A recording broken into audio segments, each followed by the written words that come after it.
The email notification chimed at 3:47 a.m., but I was already awake, staring at my laptop screen in disbelief.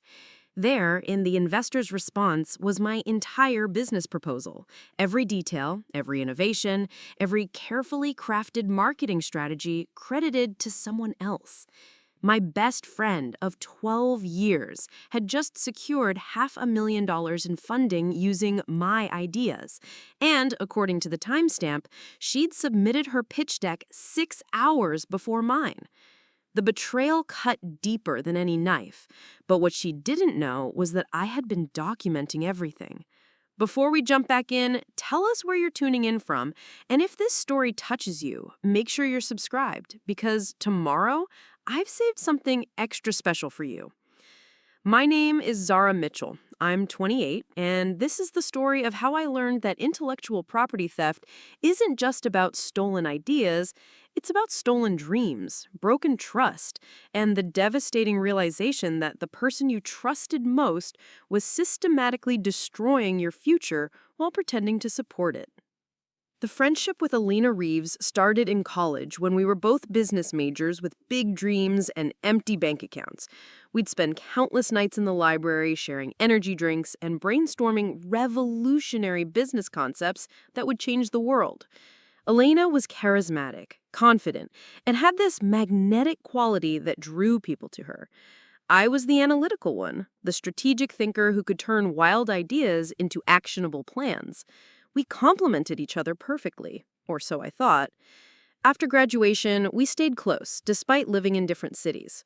Elena moved to San Francisco to work at a tech startup, while I settled in Austin, grinding away at a marketing firm during the day and working on my passion project at night. For 3 years, I had been developing what I called the EcoStream platform, a revolutionary subscription service that would connect eco-conscious consumers with sustainable products from small businesses worldwide.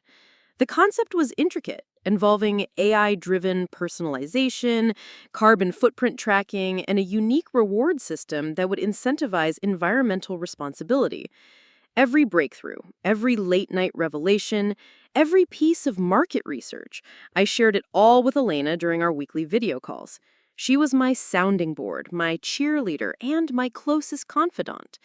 When I told her about my plans to seek investor funding, she was the first to encourage me. She even offered to help me refine my pitch deck, claiming her experience in the tech world would be invaluable. The months leading up to my funding search were intense. I was working 18-hour days, perfecting algorithms, conducting market analysis, and developing prototypes. Elena and I talked almost daily, and she seemed genuinely invested in my success. She'd ask detailed questions about my target demographics, pricing strategies, and growth projections. Looking back, I should have recognized the pattern, but trust blinds you to red flags. When I finally felt ready to approach investors, Elena suggested I start with Morrison Capital, a mid-tier venture firm known for backing innovative startups. She claimed to have connections there through her current job and offered to put in a good word. I was grateful for her help and sent her my complete business plan for a review before submitting it to Morrison Capital. The plan was comprehensive, spanning 847 pages of detailed analysis, financial projections, technical specifications, and marketing strategies. Every aspect of EcoStream was meticulously documented, from the user interface mockups to the supply chain logistics. I had spent months perfecting every detail, and the document represented 3 years of my life's work. Elena reviewed my proposal over a weekend and came back with what seemed like constructive feedback. She suggested minor adjustments to the executive summary and recommended emphasizing certain market opportunities that she believed would appeal to Morrison Capital specifically. Her insights seemed valuable, and I incorporated her suggestions without hesitation.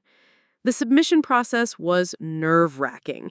Morrison Capital had a reputation for being highly selective, and I knew I'd only get one shot to make an impression. I uploaded my proposal to their secure portal on a Tuesday evening, feeling a mixture of excitement and terror.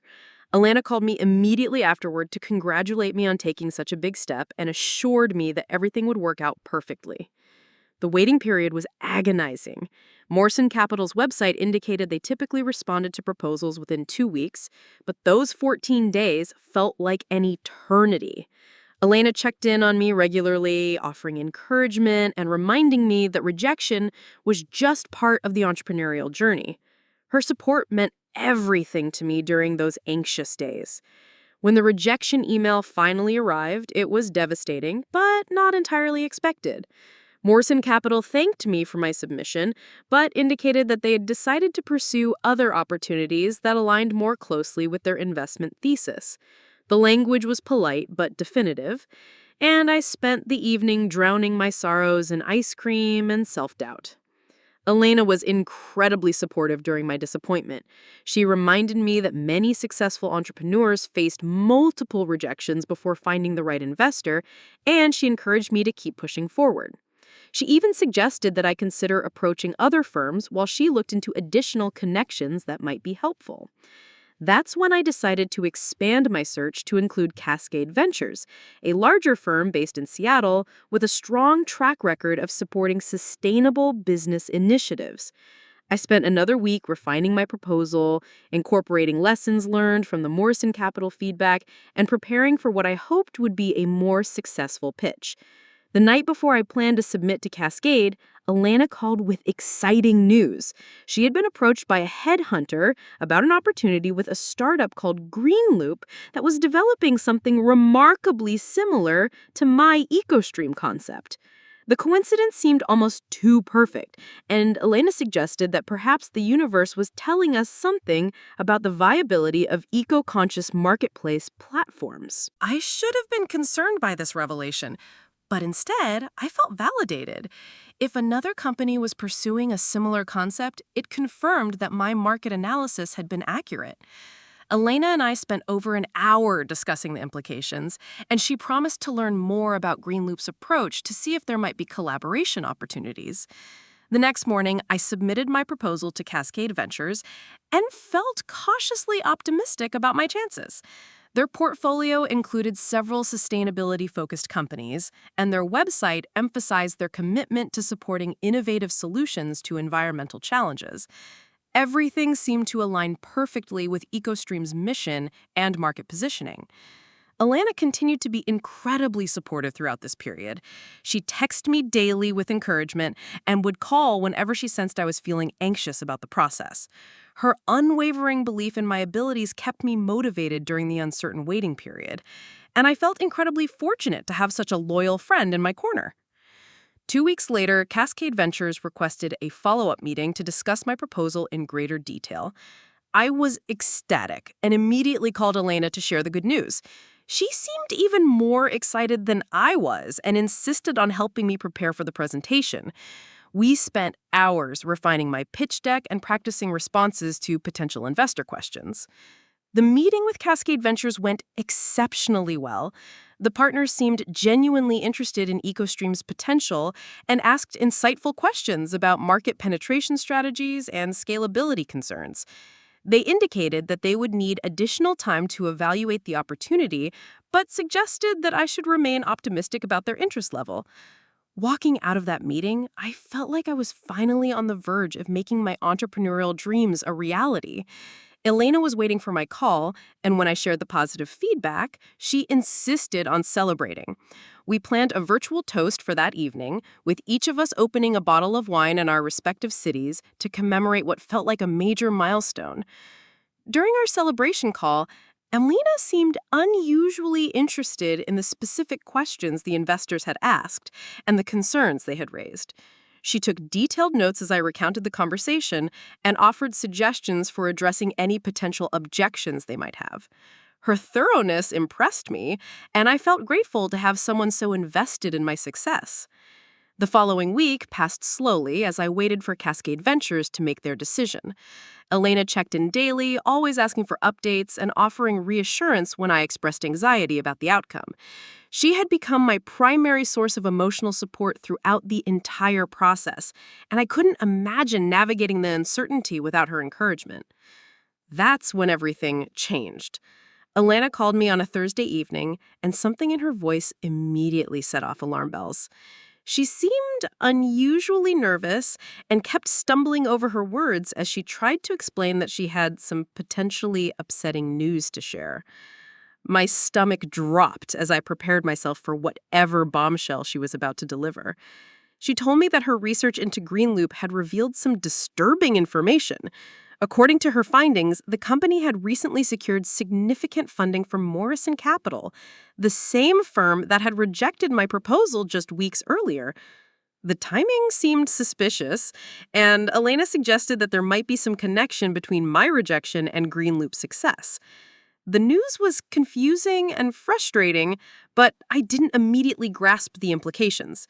Elena seemed genuinely upset on my behalf and suggested that we try to learn more about Greenloop's business model to understand why Morrison Capital had chosen to invest in them instead of EcoStream. Her concern for my situation touched me deeply, and I felt even more grateful for our friendship. Over the weekend, Elena continued her investigation into Greenloop and promised to share her findings with me once she had gathered more concrete information. I appreciated her dedication to helping me understand what had happened with Morrison Capital, even though the situation was beyond either of our control. Monday morning brought the email that would change everything. Elena forwarded me a link to Greenloop's website along with a message expressing her shock and outrage at what she had discovered. According to her research, Greenloop's platform was virtually identical to my EcoStream concept, down to specific features and implementation strategies that I had shared exclusively with her. Clicking on that link felt like being punched in the stomach. Greenloop's homepage showcased a sustainable marketplace platform that looked exactly like the mock-ups I had created for EcoStream. The AI-driven personalization features, the carbon footprint tracking system, the environmental reward program, everything was there, presented as Greenloop's innovative approach to connecting conscious consumers with sustainable products. I spent the entire day analyzing Greenloop's website and marketing materials, documenting every similarity to my original concept. The parallels were undeniable and extended far beyond general market positioning to include specific technical implementations and user experience elements that I had developed over months of careful research and testing. Elena seemed as outraged as I was and suggested that this was clearly a case of intellectual property theft. She encouraged me to contact a lawyer immediately and offered to serve as a witness to verify that I had shared these ideas with her long before Greenleaf's platform had been announced. Her willingness to support me legally reinforced my belief that she was truly looking out for my interests. The following week passed slowly as I waited for Cascade Ventures to make their decision. Elena checked in daily, always asking for updates and offering reassurance when I expressed anxiety about the outcome. She had become my primary source of emotional support throughout the entire process, and I couldn't imagine navigating the uncertainty without her encouragement. Preparing and narrating this story took us a lot of time, so if you are enjoying it, subscribe to our channel. It means a lot to us. Now back to the story. As I dug deeper into Greenloop's background, I discovered that the company had been founded just 6 months earlier by someone named Marcus Chen, who had previously worked in business development at various tech startups. His LinkedIn profile indicated extensive experience in product strategy and market analysis, but nothing suggested he had the technical expertise necessary to develop the sophisticated algorithms that powered Greenloop's platform. Elena helped me research Marcus Chen's background and suggested that he might have stolen the ideas from multiple sources to create Greenloop's comprehensive platform. The possibility that I wasn't the only victim of intellectual property theft was both comforting and infuriating, as it suggested a pattern of predatory behavior that had allowed this person to build a company on stolen innovations. The more I learned about Greenloop, the more convinced I became that legal action was necessary. Elena continued to encourage this approach and offered to provide whatever support I needed to build a strong case. Her loyalty during this crisis period meant everything to me, and I felt incredibly fortunate to have such a dedicated friend fighting alongside me.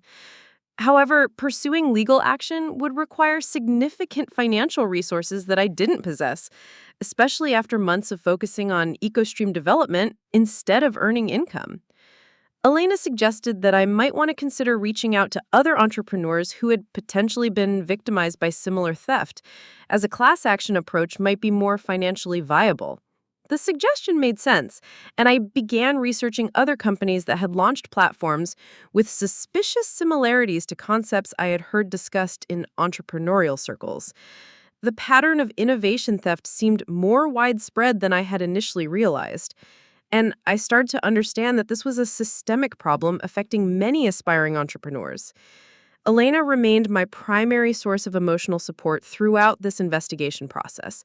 She would call me every evening to check on my progress and offer encouragement when the scope of the problem felt overwhelming. Her consistent presence during such a difficult time strengthened our friendship and made me feel less alone in fighting against what felt like impossible odds. After weeks of research and documentation, I finally felt ready to consult with an intellectual property lawyer about my options. Elena offered to attend the consultation with me for moral support, which I gratefully accepted. Having someone who understood the full context of the situation would be invaluable during such an important meeting. The lawyer I selected, Patricia Hawkins, had extensive experience with technology-related intellectual property cases and came highly recommended by several online entrepreneurial communities. Her initial consultation fee was substantial, but Elena offered to split the cost with me, insisting that she wanted to do everything possible to help me fight this injustice. During the consultation, Patricia reviewed my documentation and confirmed that I appeared to have a strong case for intellectual property theft. However, she also explained that proving such cases could be extremely challenging and expensive, especially when fighting against a well-funded startup with sophisticated legal resources. Elena took detailed notes throughout the meeting and asked insightful questions about the evidence that would be most valuable for building our case. Her engagement impressed Patricia, who commented that having such a dedicated friend and witness would significantly strengthen our position if we decided to proceed with legal action. The consultation revealed that the most crucial element of our case would be establishing a clear timeline demonstrating that I had developed these concepts before Greenloop had been founded. Patricia explained that documentation like emails, text messages, and dated files would be essential for proving intellectual property ownership in court. Elena immediately offered to provide whatever communications records she possessed that could support my timeline, including our phone call logs and any written exchanges about EcoStream's development. Her willingness to open her personal records to legal scrutiny demonstrated the depth of her commitment to helping me achieve justice. Over the following days, Elena worked tirelessly to compile her records related to our EcoStream discussions. She provided me with screenshots of text message conversations, email threads, and even time-stamped photos she had taken during some of our video calls when I was presenting new features or concepts. The evidence she provided was incredibly detailed and seemed to support my timeline perfectly. Every major development milestone for EcoStream was documented through our communications, creating a comprehensive record that would be difficult for Greenloop to challenge. Patricia was impressed by the thoroughness of Elena's documentation and indicated that this level of evidence would significantly strengthen our case. With strong evidence supporting my claims, Patricia recommended that we proceed with a formal cease and desist letter to Greenloop, demanding that they stop using my stolen intellectual property and provide compensation for damages. The letter would also serve as the foundation for a potential lawsuit if they refuse to cooperate. Elena was enthusiastic about this aggressive approach and offered to help draft the letter to ensure that we included every relevant detail about Greenloop's theft. Her business background would be valuable for articulating the financial impact of their actions and the extent of the intellectual property violation. The cease and desist letter was sent on a Wednesday morning, and we expected Greenloop to respond within the standard 10 business days. Elena and I spent that waiting period documenting additional evidence and preparing for whatever response we might receive from their legal team. During this time, Elena continued to research Greenloop's operations and discovered that they were apparently preparing for a second round of funding that could potentially value the company at over $10 million. The revelation that my stolen ideas were generating such significant value made the theft feel even more personal and infuriating. Greenloop's response to our cease and desist letter was swift and aggressive. Their lawyers categorically denied any intellectual property theft and threatened counter-litigation if we continued to make what they characterized as baseless accusations. The tone of their response suggested that they were prepared for a lengthy legal battle. Elena was outraged by Greenloop's dismissive response and encouraged me to escalate our legal action immediately. She reminded me that allowing them to continue profiting from my stolen ideas would only make the eventual financial damages more substantial, and she offered to help fund the litigation process if necessary. Patricia recommended that we proceed with filing a formal intellectual property lawsuit, but she also warned that the process could take years and cost hundreds of thousands of dollars in legal fees. The financial risk was substantial, especially if we ultimately lost the case and were required to pay Greenloop's legal costs as well. Despite the risks, Elena insisted that fighting back was the only ethical choice available to us. She argued that allowing intellectual property theft to go unpunished would encourage similar behavior and harm other aspiring entrepreneurs who might become future victims. Her moral conviction was inspiring and helped me find the courage to move forward with the lawsuit. The initial filing process was complex and required extensive documentation of every aspect of my EcoStream development timeline. Elena spent countless hours helping me organize evidence and prepare witness statements that would support our case. Her dedication to achieving justice continued to amaze me, and I felt incredibly fortunate to have such a loyal friend. As we prepared for what would likely be a long legal battle, Elena suggested that we should also consider pursuing media coverage to raise awareness about intellectual property theft in the startup community. She believed that public pressure might encourage Greenloop to settle the case more quickly and could potentially help other victims come forward with their own stories. The idea of media involvement was intimidating, but Elena convinced me that sharing our story could serve a greater purpose beyond just my individual case. She offered to help me prepare for interviews and promised to participate in any media coverage to provide additional credibility to our claims. However, just as we were about to launch our media campaign, something happened that would completely change my understanding of the entire situation. I received an email from an address I didn't recognize, containing information that would shatter everything I thought I knew about Elena, Greenloop, and the theft of my intellectual property. The email was from someone claiming to be a former Greenloop employee who had recently left the company due to ethical concerns about their business practices. According to this anonymous source, Greenloop had not stolen my ideas from some unknown third party. They had received detailed information about EcoStream directly from someone with intimate knowledge of my project. The anonymous email included screenshots of internal Greenloop communications that made my blood run cold. There, in black and white, were detailed discussions about something called the Mitchell Project, which was clearly referring to my EcoStream platform. The conversations included specific technical details that I had shared exclusively with Elena, and the timeline indicated that Greenloop had been developing their platform based on my concepts for months. More disturbing was a message thread discussing the timing of their funding applications relative to mine. Someone had provided Greenloop with advanced knowledge of my submission schedule and had even shared copies of my proposal drafts to help them refine their own pitch materials. The level of inside information was staggering and could only have come from someone I trusted completely. As I read through the leaked communications, a horrible realization began to form. The anonymous source had included organizational charts showing Greenloop's employee structure, and there, listed as Director of Strategic Partnerships, was Elena Reeves.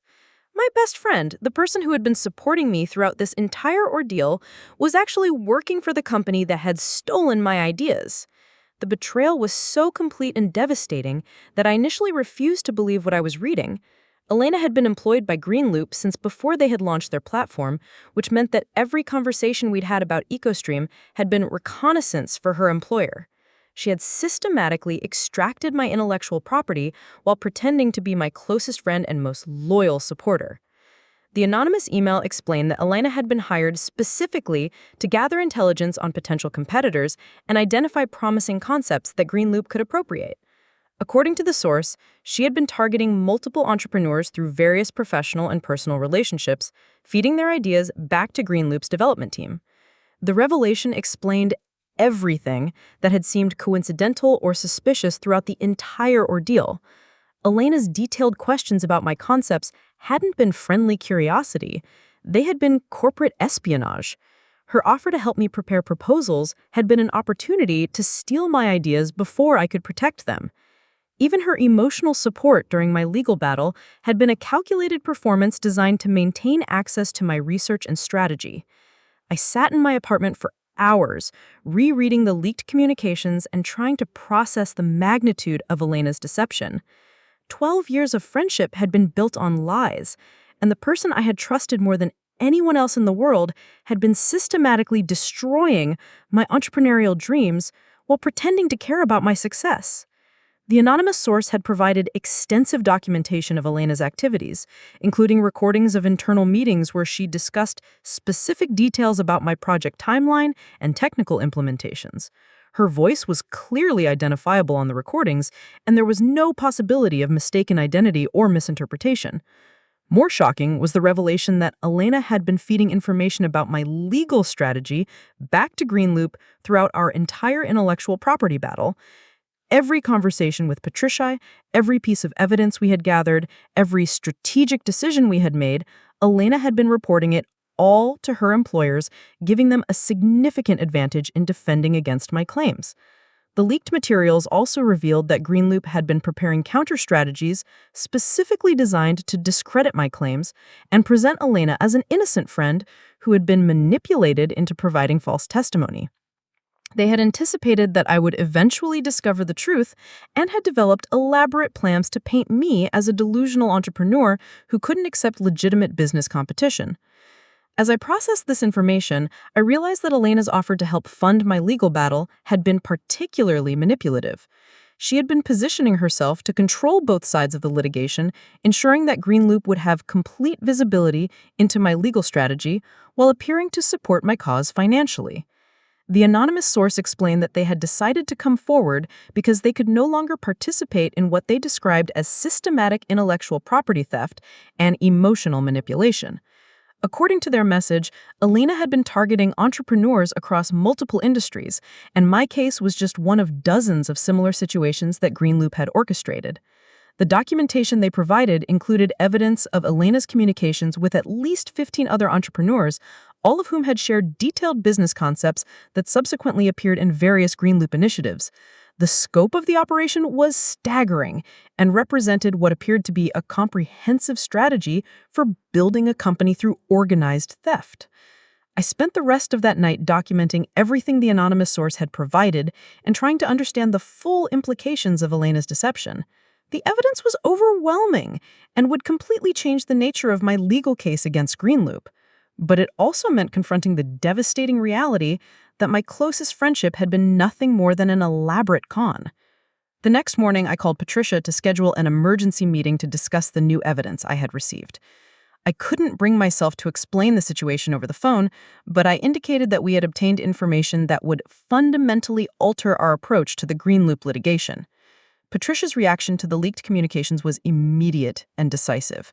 She confirmed that the evidence constituted clear proof of intellectual property theft and corporate espionage, but she also explained that Elena's involvement would complicate our legal strategy significantly. We would now be fighting against someone who had intimate knowledge of our entire case preparation process. The strategic implications were staggering. Elena knew every piece of evidence we possessed, every witness we planned to call, and every legal argument we intended to make. Essentially, we would be fighting a legal battle where our opponents knew our complete playbook. Patricia recommended that we immediately cease all communications with Elena and begin developing an entirely new legal strategy based on the leaked evidence. She also suggested that we should consider filing additional charges related to corporate espionage and fraud, which could potentially carry criminal as well as civil penalties. The decision to cut contact with Elena was emotionally devastating but strategically essential. I would have to confront my best friend of 12 years with evidence of her betrayal while simultaneously protecting myself from further manipulation or intelligence gathering. The prospect of that conversation filled me with dread, but I knew it was necessary for both legal and personal closure. Patricia helped me prepare for what would likely be Elena's response to being confronted with evidence of her deception. We anticipated that she would either deny everything and claim the evidence was fabricated, or she would attempt to minimize her involvement and portray herself as a victim of Green Loop's manipulation. The confrontation would need to be handled carefully to avoid any actions that might compromise our legal case or provide Elena with additional information about our strategy. Patricia recommended that I should limit the conversation to informing Elena that I knew about her employment with Greenloop and that all further communications should go through attorneys. As I prepared to confront Elena, I couldn't help but think about all the moments throughout our friendship that had suddenly taken on new meaning. Her interest in my business concepts, her offers to help with proposals, her emotional support during difficult periods, everything had been part of an elaborate manipulation designed to extract my intellectual property while maintaining my trust. The realization that Elena had been deceiving me for years raised questions about every aspect of our relationship. Had any part of our friendship been genuine, or had it all been motivated by corporate espionage objectives? The uncertainty about what had been real versus calculated made the betrayal even more painful to process. I also began to understand that Elena's systematic extraction of my ideas had probably prevented me from developing multiple business concepts that might have been successful if I had protected them properly. Her access to my creative process had allowed Greenloop to stay ahead of my development timeline and launch competing platforms before I could establish market presence. The financial impact of her deception extended far beyond just the EcoStream platform. Elena had been privy to discussions about at least 3 other business concepts I had been developing, all of which had subsequently appeared in various forms within Greenloop's expanding product portfolio. The total value of stolen intellectual property was likely far greater than the initial $500,000 I had calculated. Armed with irrefutable evidence of Elena's betrayal, I finally felt ready to take action that would expose the full scope of Greenloop's intellectual property theft and hold both the company and my former friend accountable for years of systematic deception. The anonymous source had provided me with everything I needed to seek justice. But more importantly, they had given me the truth about someone I had considered family. The confrontation with Elena would mark the beginning of a new phase in this battle, one where I would no longer be fighting against unknown corporate thieves, but against someone who had stolen not just my ideas, but years of trust, friendship, and emotional investment. The personal betrayal hurt more than any financial loss, but it also gave me the motivation to ensure that both Elena and Greenloop would face consequences for their actions. As I prepared to make that call, I realized that this story was more than just about intellectual property theft. It was about the devastating discovery that the people we trust most can sometimes be our greatest threats, and that the most dangerous betrayals come from those who know us well enough to manipulate our trust while systematically destroying our dreams. The phone call to Elena happened on a Tuesday morning that would forever divide my life into before and after. My hands trembled as I dialed her number. The leaked Greenloop communications spread across my desk like evidence at a crime scene. Each document was a nail in the coffin of our 12-year friendship. But I needed to hear her voice one more time before everything changed forever. She answered on the second ring with her usual cheerful greeting, asking about my plans for the day and whether I had heard anything new from Patricia about our legal strategy. The casual normalcy of her tone made my stomach churn, knowing that every word was likely being recorded and analyzed by her Greenloop colleagues for strategic advantage. I took a deep breath and delivered the words that would shatter our relationship completely. Elena, I know you work for Greenloop. I know you've been stealing my ideas and feeding them information about our legal case. I know everything. The silence that followed stretched for what felt like an eternity, and I could practically hear her mind racing as she calculated her response to being caught. When she finally spoke, her voice had completely changed. Gone was the warm, supportive tone I had known for over a decade, replaced by something cold and calculating that I barely recognized. I don't know what you think you know, but you're obviously under a lot of stress and making connections that don't exist. Maybe you should take a step back and think about what you're accusing me of.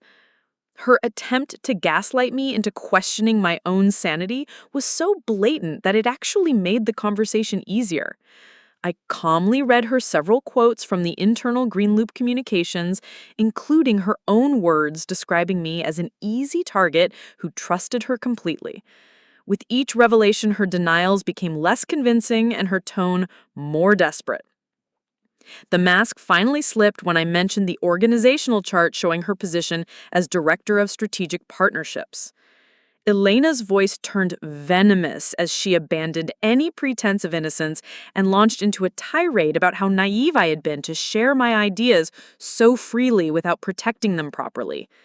According to her twisted logic, I was responsible for my own victimization because I had failed to recognize that business was war. She claimed that everything she had done was perfectly legal, arguing that ideas couldn't be owned until they were properly documented and protected through patents or copyrights.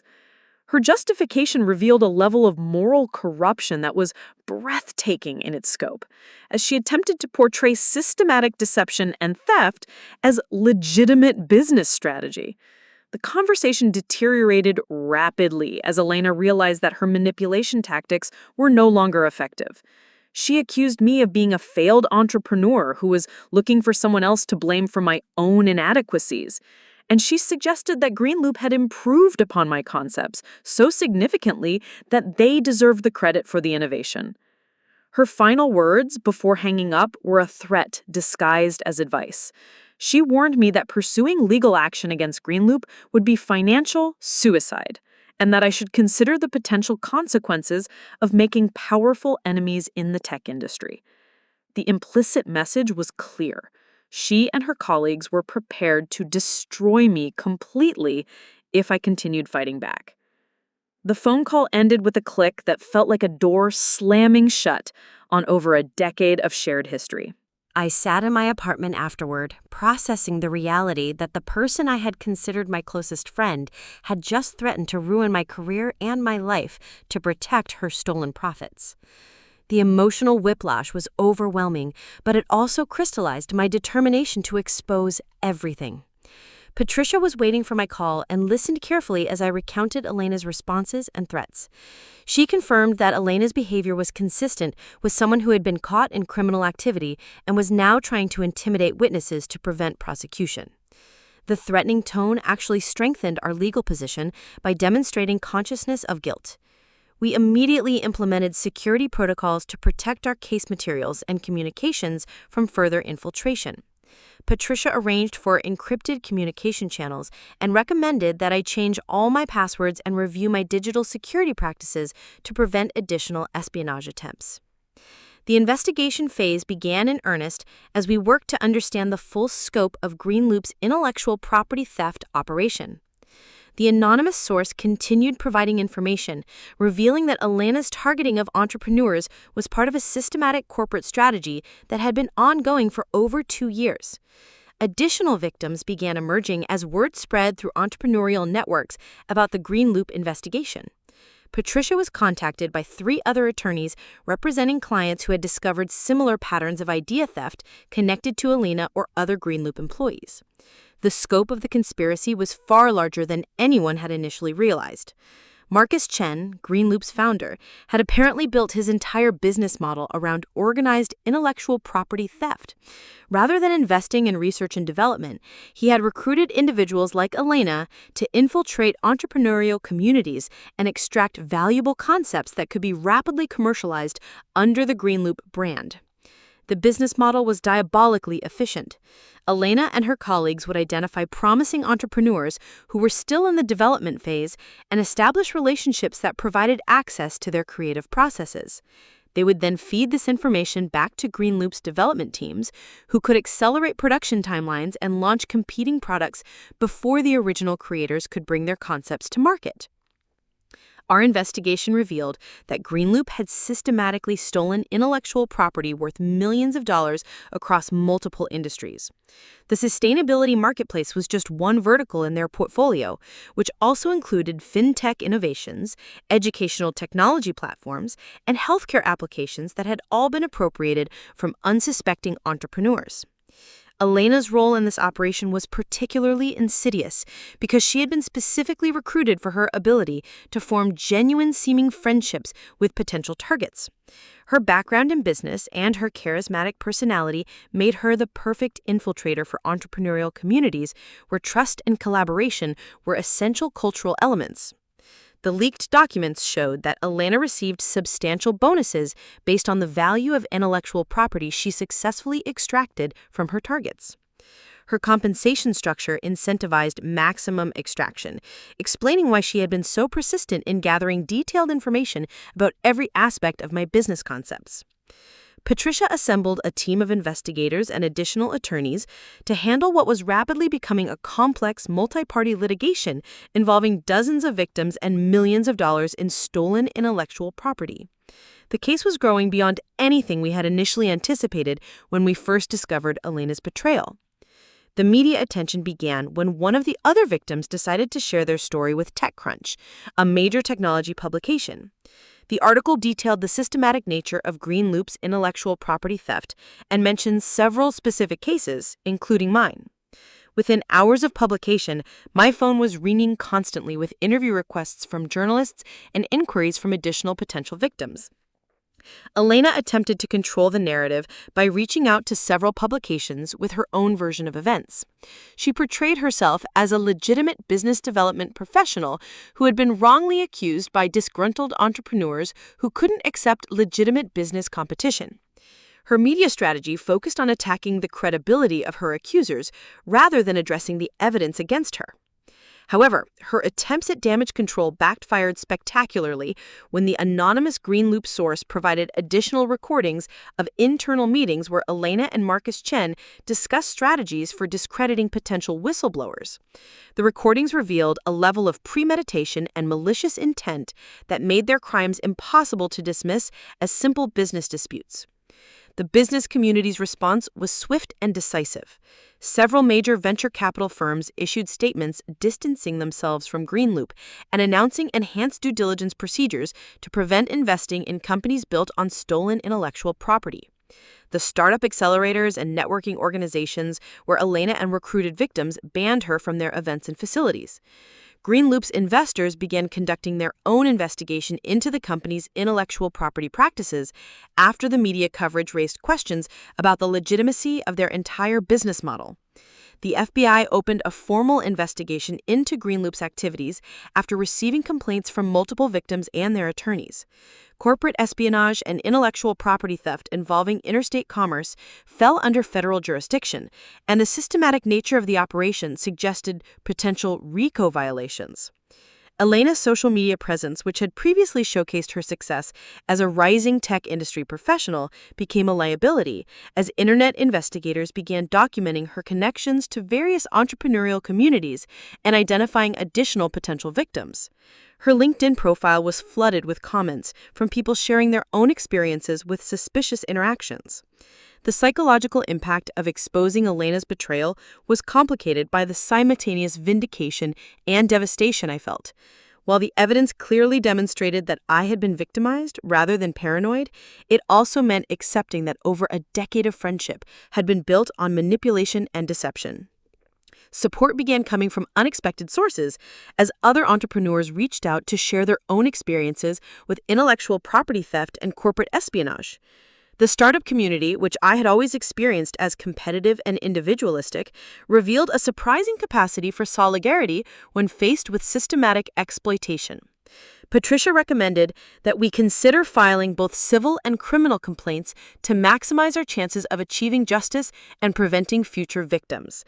The evidence-gathering process became increasingly sophisticated as we worked with digital forensics experts to analyze Greenloop's development timelines and compare them with the intellectual property theft timeline. The technical analysis revealed clear patterns where Greenloop's product releases corresponded directly with Elena's intelligence-gathering activities. Marcus Chen attempted to distance himself from Elena's activities by claiming that she had been operating independently and that Greenloop management had been unaware of her methods for gathering competitive intelligence. However, the leaked communications clearly showed his direct involvement in planning and approving the intellectual property theft operations. The anonymous source revealed their identity during a secure meeting arranged by Patricia. Sarah Kim had been Greenloop's former head of product development and had left the company when she discovered the systematic intellectual property theft. Her insider knowledge of the company's operations provided crucial evidence for building our case. Sarah's testimony revealed that Elena had been systematically documenting her theft activities and maintaining detailed files on each target entrepreneur. These files included psychological profiles, social media monitoring reports, and strategic plans for maximizing information extraction. The level of premeditation was staggering and clearly demonstrated criminal intent. The corporate espionage operation had been so extensive that Greenloop maintained a dedicated team for processing stolen intellectual property and adapting it for their own products. This team included developers, designers, and marketers who were specifically tasked with transforming stolen concepts into commercially viable products while obscuring their origins. Elena's recruitment process for new targets was revealed to be highly sophisticated, involving social media monitoring, conference networking, and infiltration of entrepreneurial organizations. She had developed detailed profiles of promising entrepreneurs and had strategically inserted herself into their professional and personal networks. The investigation uncovered evidence that Elena had been targeting entrepreneurs across multiple geographic regions, not just in Austin and San Francisco. Her operation had national scope and had victimized creators from Seattle to Miami, suggesting a level of organization that approached corporate conspiracy. Greenloop's financial records, obtained through legal discovery processes, revealed that the company's valuation was almost entirely based on stolen intellectual property. Without the appropriated concepts, the company had virtually no legitimate assets or innovations, making their entire business model a sophisticated fraud scheme. The personal toll of the investigation was immense as I struggled to process the magnitude of Elena's deception while simultaneously building a complex legal case. The betrayal had shattered my ability to trust people, and I found myself questioning every relationship and professional interaction I had experienced over the past several years. Patricia arranged for counseling services to help me cope with the psychological impact of the betrayal while maintaining my effectiveness as a witness and plaintiff in the legal proceedings. The combination of personal therapy and legal preparation helped me develop the emotional resilience necessary for what would likely be a lengthy court battle. The media coverage continued to expand as additional victims came forward with their own stories of intellectual property theft connected to Elena and Greenloop. The pattern of systematic exploitation became undeniable as dozens of entrepreneurs shared similar experiences of having their ideas stolen by people they had trusted.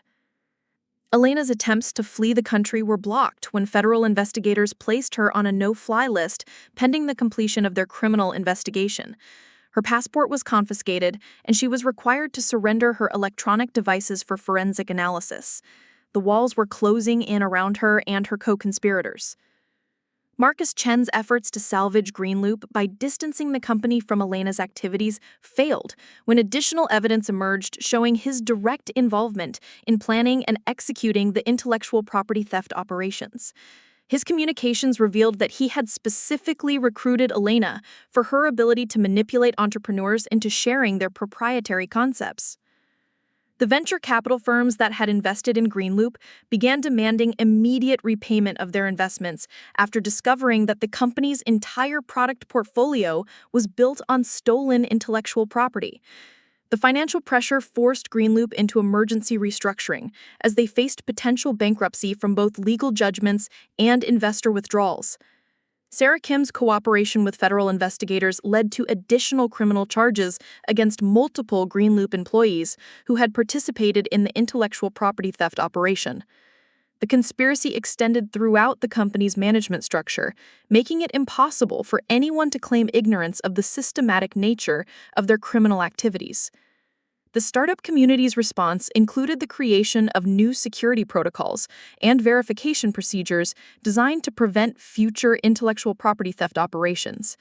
Entrepreneurial organizations began implementing background checks and requiring disclosure of potential conflicts of interest from anyone seeking access to their member networks.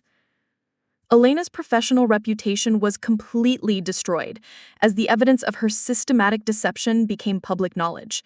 Her former colleagues and employers began distancing themselves from her, and several professional organizations revoked her memberships and credentials. The tech industry's response sent a clear message that intellectual property theft would not be tolerated.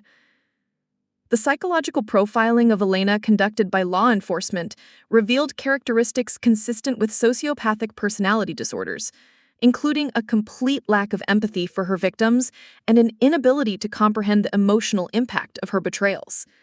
Her clinical detachment from the harm she had caused was both fascinating and horrifying to observe. As the investigation progressed, I began to understand that my experience with Elena was part of a larger pattern of exploitation that extended far beyond intellectual property theft.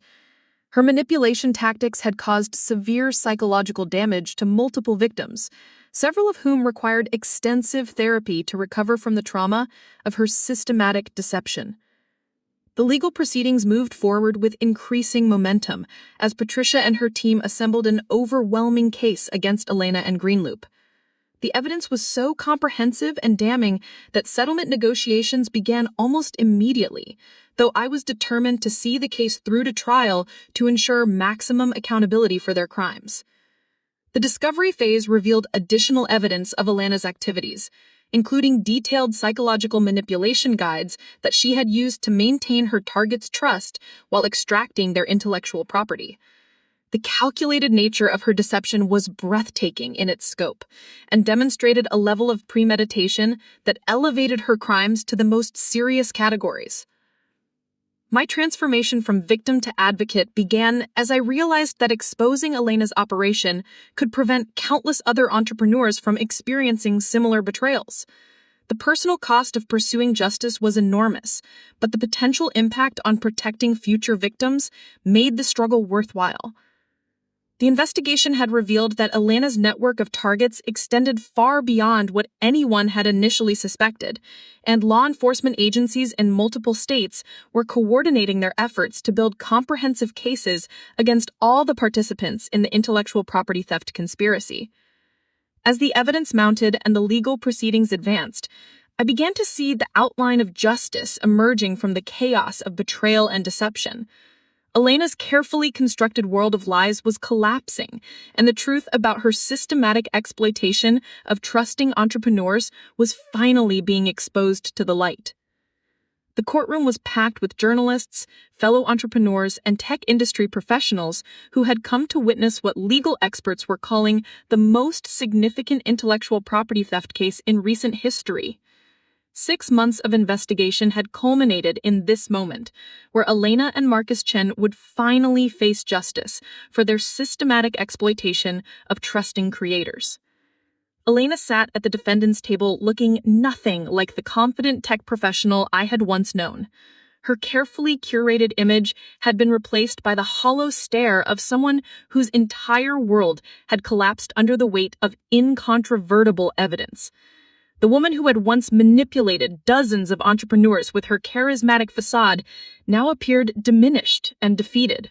The prosecution's opening statement methodically outlined the scope of the conspiracy, revealing that Elena and Greenloop had stolen intellectual property worth over $8 million from 43 different entrepreneurs across 17 states. The systematic nature of their operation shocked even the most cynical observers, as prosecutor Amanda Martinez detailed the calculated psychological manipulation tactics used to extract proprietary information. When my turn came to testify, I faced Elena directly for the first time since our devastating phone conversation. She refused to make eye contact, instead staring at her hands while I recounted 12 years of friendship that had been built on lies and exploitation. The emotional weight of describing such profound betrayal in a public forum was overwhelming, but I found strength in knowing that my testimony would protect future victims. The evidence Patricia's team presented was overwhelming in both scope and detail. Digital forensics experts demonstrated how Greenloop's product development timeline corresponded exactly with Elena's intelligence gathering activities. Financial analysts showed how the company's valuation was entirely dependent on stolen intellectual property, with virtually no legitimate innovations of their own.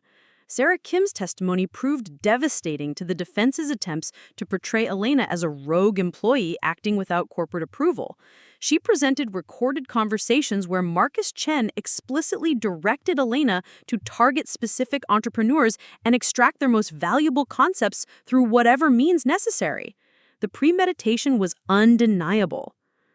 Elena's defense strategy crumbled when her own recorded conversations were played in court, revealing her callous discussions about manipulating victims' emotions to maintain their trust while systematically stealing their life's work. Her voice, describing me as an easy mark who trusted her completely, brought audible gasps from the courtroom gallery. The psychological expert testimony provided chilling insights into Elena's methodology for identifying and exploiting vulnerable entrepreneurs. Dr. Patricia Reeves explained how Elena had specifically targeted individuals who were isolated, financially stressed, or emotionally dependent on external validation, making them ideal candidates for long-term manipulation. Marcus Chen's testimony backfired spectacularly when he attempted to blame Elena for the entire operation while claiming ignorance of her methods. The prosecution immediately presented emails showing his detailed involvement in planning the intellectual property theft strategy and his personal approval of specific targeting decisions. The defense's final gambit involved attempting to discredit the anonymous sources and leaked documents that had exposed the conspiracy. However, federal investigators had verified every piece of evidence through independent forensic analysis, making their authenticity impossible to challenge. The case against Elena and her co-conspirators was airtight. When the jury returned their verdict after just 4 hours of deliberation, the courtroom erupted as they found Elena guilty on all counts of corporate espionage, conspiracy to commit fraud, and systematic intellectual property theft. Marcus Chen received similar convictions, along with additional charges related to his leadership role in organizing the criminal enterprise. The sentencing phase brought a parade of victims who shared the devastating impact Elena's betrayals had on their lives and careers. Entrepreneurs described losing their savings, abandoning their dreams, and suffering severe psychological trauma from discovering that their most trusted confidants had been systematically exploiting them for corporate profit. Elena's sentencing hearing provided the first genuine emotion she had shown throughout the entire legal process. Facing 8 years in federal prison, she finally broke down while reading a prepared statement that attempted to express remorse for her actions.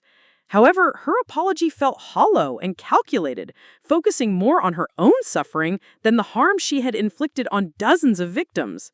The financial restitution ordered by the court exceeded $12 million, including damages for stolen intellectual property, lost business opportunities, and emotional suffering. Greenloop's assets were liquidated to fund victim compensation, though the company's collapse meant that full restitution would take years to achieve through Elena's future earnings. The civil lawsuit settlements provided additional compensation and established precedent-setting agreements that would protect entrepreneurs from similar exploitation in the future. Several major tech companies voluntarily adopted new ethical guidelines for competitive intelligence gathering to avoid association with Greenloop's criminal methods. My personal recovery from Elena's betrayal required extensive therapy to rebuild my ability to trust others and form genuine professional relationships. The psychological manipulation had been so thorough that I found myself questioning every interaction and analyzing people's motives with exhausting paranoia that took months to overcome. The entrepreneurial community's response to the case resulted in the creation of new support networks and verification systems designed to protect creators from intellectual property theft. Organizations like the Entrepreneur Protection Alliance emerged to provide resources for victims and education about recognizing manipulation tactics. 6 months after Elena's conviction, I launched EcoStream using the original concepts she had tried to steal, securing funding from investors who had been following the case and wanted to support a victim of corporate espionage. The platform's success felt like ultimate vindication, proving that my ideas had genuine value beyond Elena's criminal appropriation.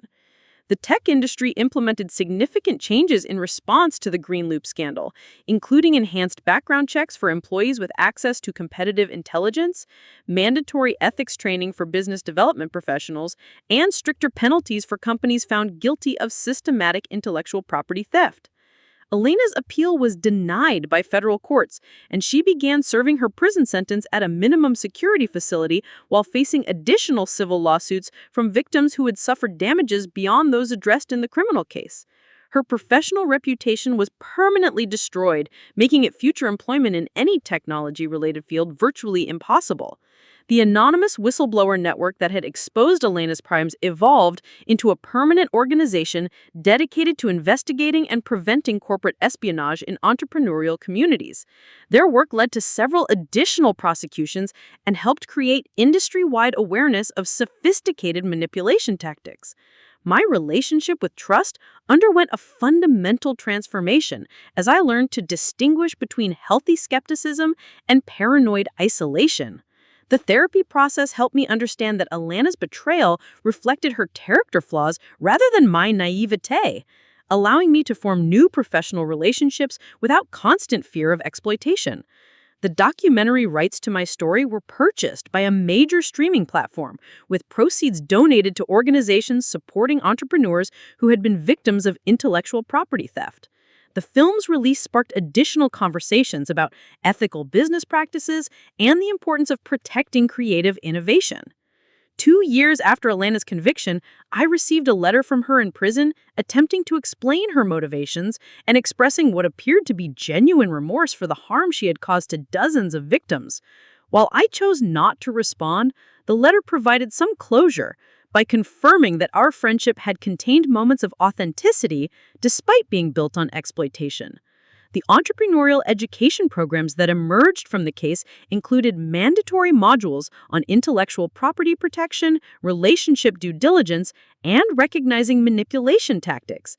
Business schools began teaching ethics courses specifically focused on preventing the type of systematic exploitation that Elena had perfected.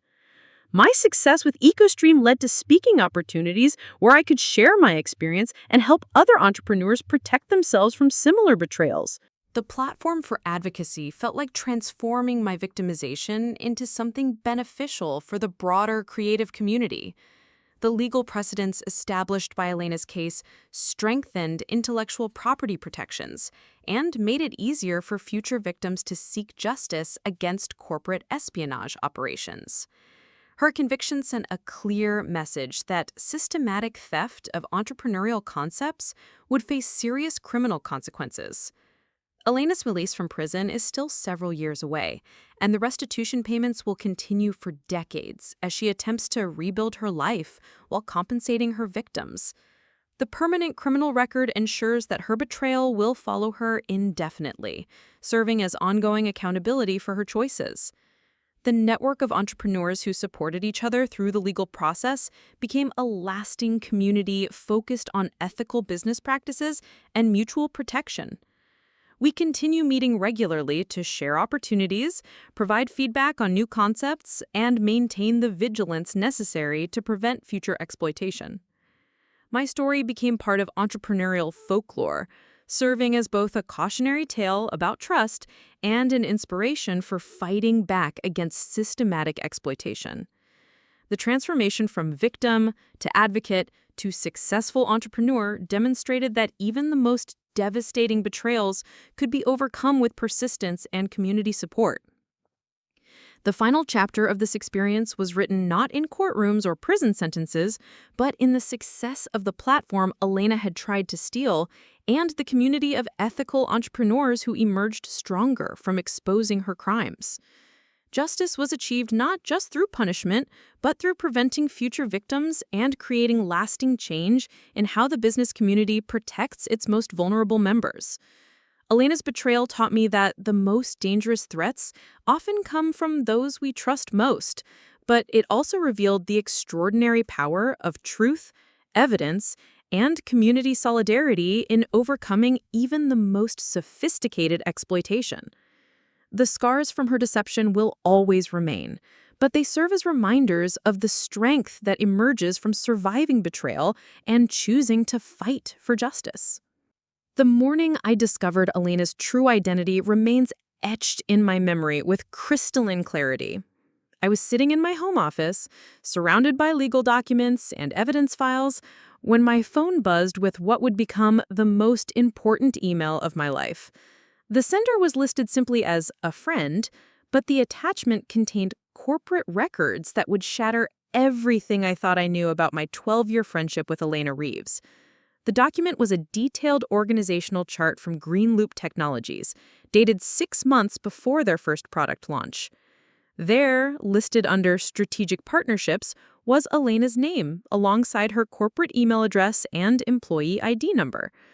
The timestamp indicated she had been hired 3 weeks before she first asked me detailed questions about my EcoStream platform concept, making the timing impossibly coincidental.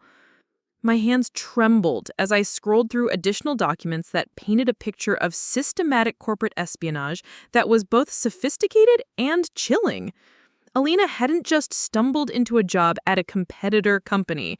She had been specifically recruited for her ability to infiltrate entrepreneurial communities and extract valuable intellectual property through personal relationships. The recruitment profile attached to her employment file described her as having exceptional interpersonal skills, a talent for building long-term trust relationships, and a background that would provide credible access to early-stage entrepreneurs. The clinical language used to describe her qualifications for deception was nauseating to read, especially knowing that I had been one of her primary targets. Internal communications revealed that Elena's compensation structure included substantial bonuses based on the commercial value of intellectual property she successfully extracted from her targets. The financial incentives explained why she had been so persistent in gathering detailed information about every aspect of my business development process, from technical specifications to market analysis. The scope of her operation extended far beyond what I had initially imagined. Documentation showed that she had been simultaneously targeting at least 15 different entrepreneurs across multiple industries, maintaining detailed psychological profiles on each target and coordinating information extraction strategies with her Green Loop supervisors. Her methodology was disturbingly systematic. Elena would identify promising entrepreneurs through social media monitoring, conference networking, and referrals from previous targets who remained unaware of her true intentions. She would invest months building genuine-seeming friendships before gradually extracting proprietary information through carefully crafted conversations. The psychological manipulation tactics she employed were sophisticated enough to have been developed by professional intelligence agencies. Elena had training in neurolinguistic programming, emotional manipulation, and trust-building techniques that allowed her to bypass normal skepticism and establish deep emotional connections with her targets. Reading through her target assessment reports felt like being dissected by a predator. Elena had documented my personality traits, emotional vulnerabilities, financial pressures, and social isolation with clinical precision. She had identified me as an ideal target because of my eagerness for validation, my lack of strong professional networks, and my tendency to overshare when I felt emotionally supported. The betrayal was made even more devastating by discovering that Elena was recording many of our conversations without my knowledge or consent. The files contained dozens of audio recordings where I shared my most innovative concepts, discussed market research findings, and revealed technical implementation strategies that I had spent years developing. Her supervisors at Greenloop had been reviewing these recordings and providing feedback on extraction techniques, suggesting specific questions she should ask and emotional manipulation strategies she should employ to maximize information gathering.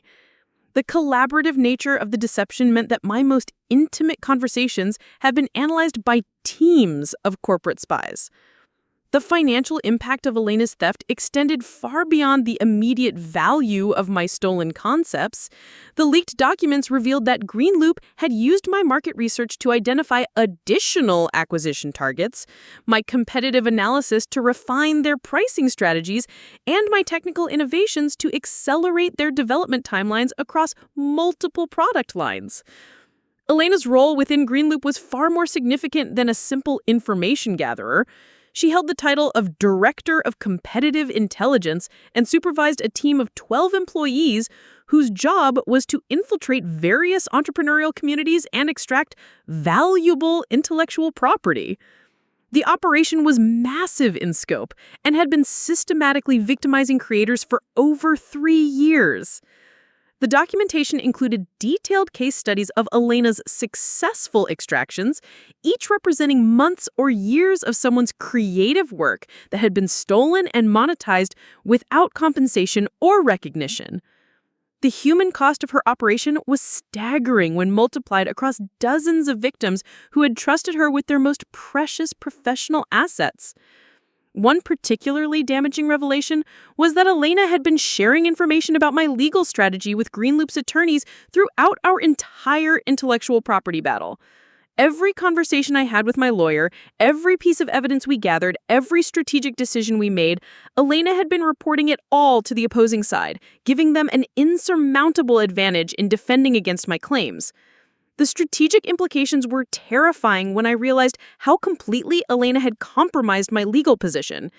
She had been present for attorney meetings, helped draft legal documents, and provided input on litigation strategy while simultaneously feeding everything to Greenloop's defense team. The level of access she had maintained while actively betraying me was breathtaking in its audacity.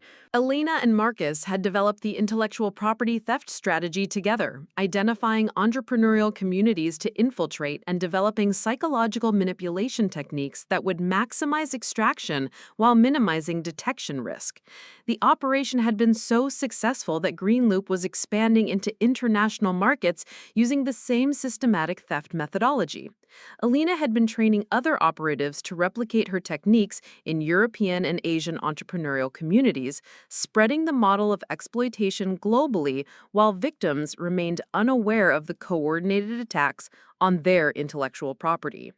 Reading through Elena's personal notes about our friendship was perhaps the most psychologically damaging aspect of the entire discovery process.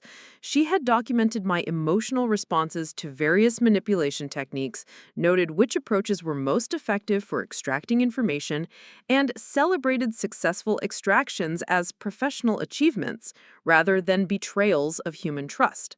Her clinical detachment from the emotional harm she was causing was evident in reports where she described my distress during difficult periods as useful for extracting additional information.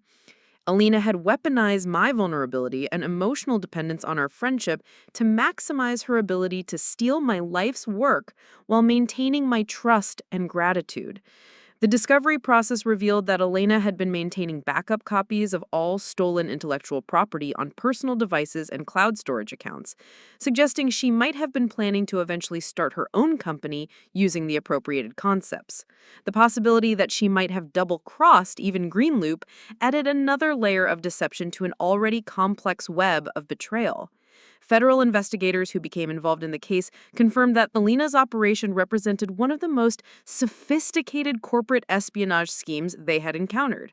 The combination of psychological manipulation, long-term relationship building, and systematic extraction created a model that was extremely difficult to detect and even harder to prosecute under traditional intellectual property laws. The emotional toll of processing Elena's betrayal while simultaneously building a legal case was overwhelming. Every memory of our friendship had to be re-examined through the lens of systematic manipulation, making it impossible to distinguish between genuine moments and calculated deception. The psychological damage extended far beyond the financial impact of stolen intellectual property. Support groups for victims of corporate espionage became an essential resource for processing the complex trauma of systematic betrayal by trusted confidants. The experience of having intimate relationships weaponized for corporate profit created unique psychological challenges that traditional therapy approaches were not equipped to address. The investigation revealed that Elena's targeting had extended into my personal life in ways I had never suspected. She had been monitoring my social media activity, tracking my professional networking, and even gathering information about my family relationships that could be used to enhance her manipulation strategies or identify additional targets within my network. The sophisticated surveillance techniques Elena employed included social media monitoring software, professional background analysis, and even physical observation of my daily routines. The level of invasion into my personal privacy was staggering and suggested resources that extended far beyond what a typical startup could afford for competitive intelligence gathering. Digital forensics experts discovered that Elena had been using advanced data mining techniques to analyze my communication patterns, identify emotional triggers, and predict the most effective approaches for extracting specific types of information. The technical sophistication of her operation rivaled government intelligence agencies and demonstrated the level of resources Greenloop had invested in systematic intellectual property theft. The financial investigation revealed that Greenloop's entire business model was built on stolen intellectual property, with virtually no legitimate research and development investments. The company had generated millions of dollars in revenue by commercializing concepts stolen from dozens of entrepreneurs who remained unaware that their ideas had been appropriated and monetized without permission. Elena's personal financial records showed that she had earned over $2 million in salary and bonuses from her intellectual property theft activities, making her one of the highest paid employees at Greenloop, despite having no legitimate business development achievements. The financial incentives explained her willingness to systematically betray people who considered her a trusted friend. The ripple effects of Elena's betrayal extended throughout the entrepreneurial community as other victims began recognizing similar patterns in their own experiences, with unexpected business setbacks, stolen concepts, and mysteriously well-informed competitors. The revelation that systematic theft had been occurring for years sparked industry-wide discussions about security and trust verification. Professional organizations began implementing background check requirements and conflict of interest disclosure policies to prevent future infiltration by corporate spies like Elena. The entrepreneurial community's response included creating secure communication platforms and verification systems that would make systematic deception more difficult to execute and maintain. The legal precedents established by Elena's prosecution created new frameworks for addressing corporate espionage that specifically targeted individual entrepreneurs, rather than established companies with robust security measures. The case demonstrated that existing intellectual property laws needed enhancement to protect vulnerable creators from sophisticated manipulation schemes. Elena's conviction and imprisonment provided some measure of justice, but the broader impact of her systematic betrayal continued affecting victims long after the legal proceedings concluded. The emotional toll of having trusted relationships weaponized for corporate profit created lasting trauma that required ongoing therapy and support group participation to overcome. The success of my EcoStream platform after Elena's conviction proved that the stolen concepts had genuine commercial value and validated my years of development work. However, the satisfaction of business success was complicated by knowing that Elena had tried to prevent me from ever receiving recognition or compensation for my innovations.